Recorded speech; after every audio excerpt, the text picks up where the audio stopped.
යහින්ගේ අම්මා යහින් 3 වසරේ බබෙක්. ඔව් ටීචර්. එතකොට මම අහන්නම්ක ඇයි යහින් ටීචර්ගේ ක්ලාස් එකට, ඒ කියන්නේ මගේ ක්ලාස් එකට සම්බන්ධ කරන්න ඉන්නේ. එයා 3 වසරේ.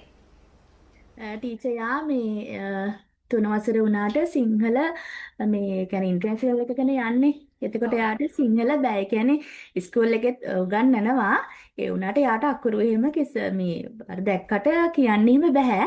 ඒ වුණාට ටීචර්ගේ ක්ලාස් එකට දැම්මට පස්සේ ඒ කියන්නේ පළවෙනි දවසේ උගන්වන අකුර යාට ඒ විදිහට මතකයි. ආයේ මට උගන්වන්න එහෙම ඕනේ නැහැ. එයාට හොඳට පළවෙනි දවසේම අකුර මතකයි. අර ක්‍රියාකාරකම් එක්ක. හොඳට හරි. මතකයි යාට. යහින් මැජික් කියන්නේ නිකන්ද නේද යහින්? අවුරුදු 5යි. පෙර පාසල්ද? ඔව් ටීචර්. කොහොමද මගේ පුතාගේ වැඩ කටයුතු? හොඳටම හොඳයි ටීචර්. කියලා දුන්න අපිට ටික හොඳට මතකයි. අකුරු ටික මතකයිද?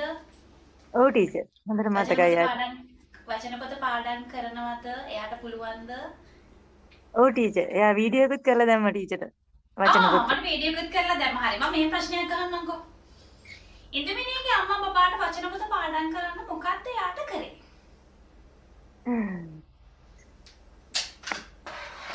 කියන්න බෑ වචන පොත පාඩම් කරන්න මොකක්ද අම්මා බබාට කරේ? ඒ කියන්නේ එයාට වචන පොත පාඩම් කරන්න ඔයා විසින් මොනවද කරේ? මම විශේෂ දෙයක් කරේ නෑ ටීචර්ට හොඳට මතක තිබුණා ටීචර්. දවසට කී පාරක් වචන පොත පාඩම් කරාද? මුලදී. ටීචර් එහෙම ඇත්තටම කරන්න මට වෙලාවක් තිබුණේ නෑ. ඇත්තටම එයාට ඒවා මතක තිබුණා ටීචර්. කියලා දුන්න ටික විතරයි. ටීචර් කියලා දුන්න ටික විතරයි. එතකොට මේ ක්ලාස් එකේද මතක තියාගත්තේ? ඔව් ටීචර්. ක්ලාස් එකේට අකුරු ටික පුළුවන්ද? ටීචර් කියලා දීපු නැත්නම් මම කියලා දීපු අකුරු ටික යාට මතකයිද? එයාට කලින් නම් අකුරු මතක තිබ්බේ නෑ කොහෙත්ම. රයන්න විතරයි පුළුවන්. ඒ වුණාට දැන් අකුරු ටීචර් කියලා දුන්න අකුරු ඔක්කොම දැන් අඳුරනවා. තිවෙන්නේකම වචන පොත නිතරම පාඩම් කරනවද? දවසට එකපාරක් වගේ තමයි පාඩම් කරන්නේ. පාඩම් කරන්නේ.